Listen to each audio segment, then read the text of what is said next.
চাঁদের মহাকে মাত্র হরণ করেছি, হ্যাঁ আর চাঁদের সবকিছু ধ্বংস করেছি, তবু চাঁদ পূজা দিল না। তবে চাঁদে রয়েছে এখনো বিশ্বস্ত ধন্বন্তরী, সেও যে মরা দিয়ে প্রাণ ফেরাতে পারে। আরে একে বলছিস মনের সাথে আমি কেমন করে ধন্বন্তরীকে বধ করব? আর তুমি যা কর্ম করতে চলেছো তত আমি বাধা দিই না। এই কাজ করতে আমি বাধা দিব, এই কাজটা আমি করতে দিতে পারবো না। নেতা দিদি, হ্যাঁ আজকে জ্যেষ্ঠ হয়েছ কনিষ্ঠার দাসী। একে বলছিস মনের সাথে পিতা আদেশ করেছেন তোমার যুক্তিটি জগৎ মাঝে আমি দেবী হব। শোনো দিদি, ওই ধন্বন্তরীকে কেন তুমি বধ করতে বাধা দিচ্ছ? আজ ধরার মুখে কোনি মা চায় তার নিজের হাতে সন্তানকে মেরে ফেলতে।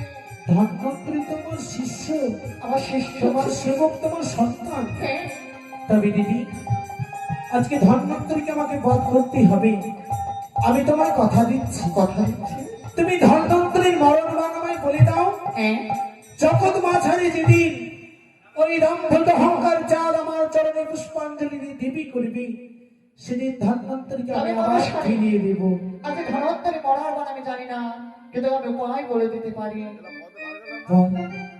তবে শোনো মনসা, তুমি চলে যাবে সেই শঙ্খনগরে সিন্ধু গড়ে ঋষি, আর সেখানে ধন্বন্তরীর বউ সিন্ধু রানী থাকে। তার সাথে সই পাতি ছলে বলে কৌশলে যে হবে হোক, আজ ধন্বন্তরী মরণ বাণে তোমার জেনে আসতে হবে। আজ আমি তাই করবো দিদি। এই মনসা, হ্যাঁ নেতার কি সাধ্য রয়েছে ধন্বন্তরীর মৃত্যুবাণে খবর দিতে পারে? ঠিকই বলেছো। মৃত্যুবাণে যে খবর যদি দিতে পারে সিদ্ধ রানী পারবে। ও মানে ওর স্ত্রী সহোদরী অর্ধাঙ্গিনী। বেশ, তবে আমি ছলনা করি, সিন্ধু গোয়ালিনীর সঙ্গে ধারণ করি। হ্যাঁ, আজ আমি ওর মরণ বাণ ওর স্ত্রীর কাছ থেকে জেনে নেব। সত্য বলেছিস। যাবো, তবে আমি একটিবার সেজেনি গোয়ালিনীর বেশ। ও রসি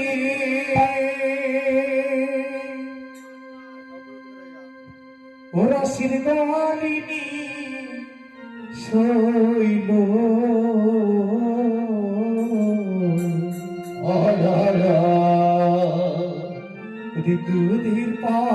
দুধের পাশনা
পদ্মাবতী শুধু একটি পুষ্পের কারণে আজ কত রকম সাজছে, কত কি শাস্তি হচ্ছে।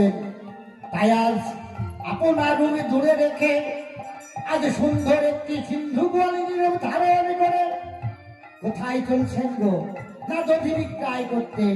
তাই কবি বলেছেন এইবার দই নিবা বলে এটা কথা দিব রাসের গোয়ালিনী শৈলে এদের পারসারা মাতে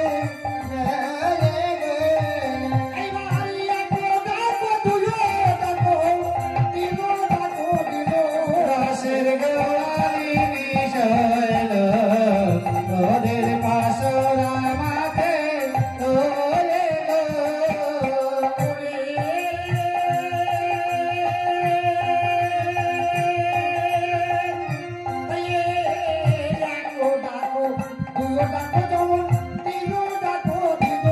রাসের গোয়ালিনী শৈল তোদের পাশরা মাতে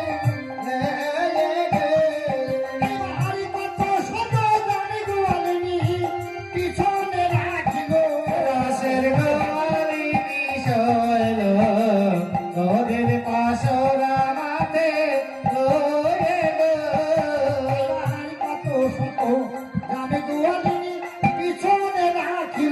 রাসের গোয়ালিনী শৈল তোদের পাশরা মাতে উড়িয়ে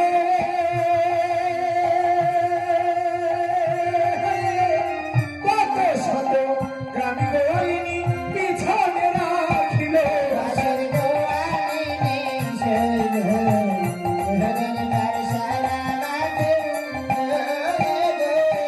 এবার শঙ্খনা মেরে গিয়ে এ হাত ছাড়িল রাসের গোয়ালিনী শৈল তোদের পাশরা মাতে তোলে দই নিবি বলে গো এ হাত ছাড়িল রাসের গোয়ালিনী শৈল তোদের পাশরা মাতে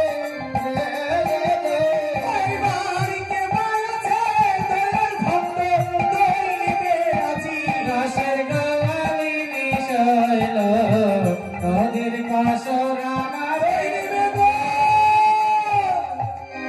বলে ও দয়ালি ও দয়ালি শোনো শোনো শোনো হবানি বসে দই বিক্রি করছো